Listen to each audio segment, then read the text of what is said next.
Hi guys, welcome to not seven. இன்றைக்கி நம்ம சேனலில் குடும்பஸ்தன் படத்தோட ரிவ்யூ தான் பார்க்க போகிறோம். இந்த படத்தோட ஸ்டார்டிங்லேயே ஹீரோயினும் ஓடி போய் ரெஜிஸ்டர் மேரேஜ் பண்ணிக்கிறாங்க. அப்படியே கட் பண்ணி ஒரு 1 இயர் கழிய காட்டுறாங்க. 2 பேரும் ஒரு சந்தோஷமான ஒரு பேலன்ஸ்டான ஒரு லைஃப் தான் லீட் பண்ணிகிட்டு இருக்காங்க. இதுக்கிடையில் ஹீரோயின் வந்து ப்ரெக்னெண்ட்டும் ஆகிடுறாங்க.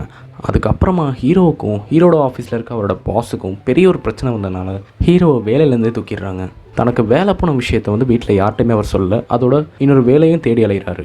ஆனால் அந்த வேலை தேடி அலைகிற காலத்தில் வீட்டில் வந்து இருக்க செலவுகளை வந்து சமாளிக்கணும்னு அதுக்காக கொஞ்சம் கடனும் வாங்குறாரு. அவர் கடனை வாங்கின அந்த காசு முடிகிற கொஞ்சம் கிட்டத்தில் அவருக்கு ஒரு வேலை கிடைக்கிது. ஆனால் அங்கே தான் ஒரு சிக்கல் என்னென்னா, அவருக்கு கிடைச்ச அந்த வேலையில் அவரால் 1 வாரம் கழிச்சு தான் போய் ஜாயின் பண்ண முடியும். அதனால அந்த 1 வாரம் அவர் சமாளித்து தான் ஆகணும். ஆனால் அவர்கிட்ட ஒரு சல்லி காசு கூட இல்லை. அவர் ஒரு வழியாக அந்த வாரத்தை சமாளித்து முடித்தாலும் அதில் இன்னொரு சிக்கலும் வருது. அந்த கிடைக்கிற அந்த வேலை கிடைக்கவே இல்லை. அதுக்கப்புறமா அந்த வேலை போனதை சமாளிக்கிறதுக்கு ஹீரோ என்னெல்லாம் பண்ணுறான்னு பார்க்கும்போது செம்ம காமெடியாக இருக்கும். அதுலேயும் ஹீரோட மாமான்னு ஒருத்தர் வருவார். அவரை சமாளிக்கிறதுக்கு தான் ஹீரோ கண்ட மாதிரி பாடுபடுவார். அதுலேயும் குறிப்பாக ஹீரோட ஆஃபீஸ்க்கே அவர் போயிடுவார். அதை சமாளிக்கிறதுக்கு ஹீரோ என்ன பண்ணுறாருன்னு பார்க்கும்போது செம்ம காமெடியாக இருக்கும். ரொம்ப நாள் கஷ்டப்பட்டு சமாளித்த அந்த ஹீரோ ஆனால் கடைசியில் ஒரு ஃபேமிலியோட ஃபங்க்ஷனில் ரொம்ப கேவலமாக மாட்டிப்பார். வேலை போன அந்த விஷயம் யாருக்கெல்லாம் தெரியக்கூடாதுன்னு நினச்சாரோ அவங்க எல்லாருக்குமே தெரிஞ்சிருச்சு.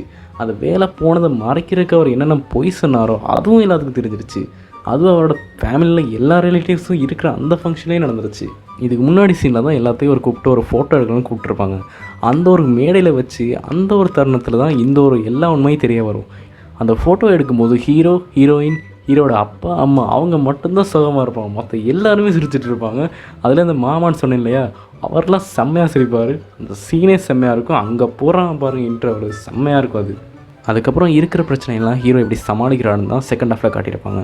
இந்த படத்தை நீங்கள் பார்க்க போனீங்கன்னா கண்டிப்பாக போயிட்டு தியேட்டரில் பாருங்கள், செம்மையாக இருக்கும். எனக்கு பர்சனலாக இந்த படத்தில் என்ன பிடிச்சிருக்குன்னா மணிகண்டனோட ஆக்டிங். அந்த ஆக்டிங்னு சொல்லும்போது தான் ஒரு சீன் ஒன்று வரும். அவர் ஒரு 4 பேர்கிட்ட கடன் வாங்கியிருப்பார். அந்த கடன் வாங்கின 4 பேருமே ஒரே டேபிளில் உட்காந்து குடிச்சிட்டு இருப்பாங்க. குடிச்சிட்டு இருக்கும்போது அந்த சமயத்தில் இவர் ஒவ்வொருத்தர்கிட்டையாக ஃபோன் பண்ணி கேட்பார். அந்த 4 பேருமே வேறு ஊருக்காரங்க, அதனால் வேறு ஸ்லாங்கில் தான் பேசுவாங்க. அந்த 4 பேரில் ஒவ்வொருத்தட்டையும் கடன் கேட்கும்போது அவங்களோட ஸ்லாங்லேயே தான் அவர் பேசுவார். ஏன்னா அவங்களோட ஊருக்காரன்னு சொல்லி அவங்க நம்பி அவருக்கு பணம் கொடுப்பாங்கன்னு தான்.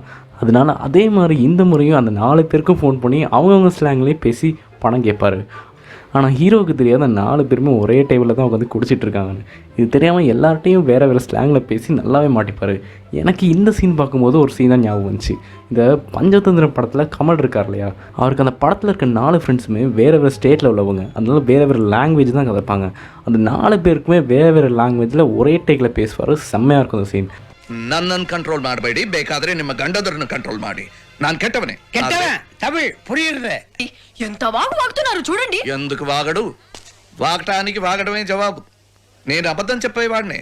മൈഥിലി അലവലാതി മാഗിഡ് അനിയത്തിയാ നിങ്ങൾ പറഞ്ഞില്ലേ? നാണുണ്ടോ നിങ്ങൾക്ക്? എന്തിനാ അങ്ങനെ പറഞ്ഞേ? ഞാൻ അങ്ങനെ പറയുള്ളൂ. ഇല്ലാതെ പിന്നെ ഞാൻ നിങ്ങളുടെ ഭർത്താവിനെ പറ്റി പരാതി പറഞ്ഞില്ലല്ലോ, എന്റെ ഭാര്യയെ പറ്റിയാണ് പറഞ്ഞത്. ഞങ്ങളുടെ ഫ്രണ്ട്ഷിപ്പ് നിങ്ങളുടെ കുടുംബ ജീവിതത്തിന് വലിയ തടസ്സമാണെങ്കിൽ വേണ്ട. ஒட்டு கேட்கறதுக்கு எந்த அளவுக்கு எனக்கு உரிமை கிடையாதோ அதே மாதிரி கேள்வி கேட்கறதுக்கும் உங்களுக்கு உரிமை கிடையாது. அவாவா குடும்பக்ஷேமம் அவாவாளுக்கு முக்கியம். அவாவா புருஷன் அவாவா கையில போட்டு அவாவா ஆளாத்துக்கு போய் சேருங்க. அதான் என்னுடைய அவா. அந்த சீனை இன்ஸ்பயர் பண்ணி தான் இந்த சீனில் அவர் நடிச்சிருப்பாருன்னு நினைக்கிறேன். அதோட மணிகண்ணனு கூட ஒரு கமல் ஃபேன் தான். இந்த படத்தோட டியூரேஷன் ஒரு 2 ஹவர் தான். அந்த 2 ஹவரில் ஒரு 2 ஹவர் நம்மளை செம்மையாக சிரிக்க வச்சுருவாங்க. ஆனால் கடைசி 30 நிமிஷம் செம்மையாக எமோஷனல் ஆக்கிடுவாங்க. அதுலேயும் இந்த ஹீரோவை பார்க்கும்போது ரொம்ப பாவமாக இருக்கும். அதுலேயும் குறிப்பாக இந்த படத்தில் காட்டுற அந்த ரிலேட்டிவ்ஸ் எல்லாம் நம்மள நிறைய பேருக்கு ரிலேட்டபிளாக இருப்பாங்கன்னு நான் நினைக்கிறேன். அது ஏன்னு படம் பார்க்கும்போது உங்களுக்கே புரியும். ஒரு ஃபேமிலியோட போய் நல்ல ஒரு ஃபீல் குட் மூவி பார்க்கணும்னா இந்த படத்தை கண்டிப்பாக பாருங்கள். நன்றி நன்றி நன்றி.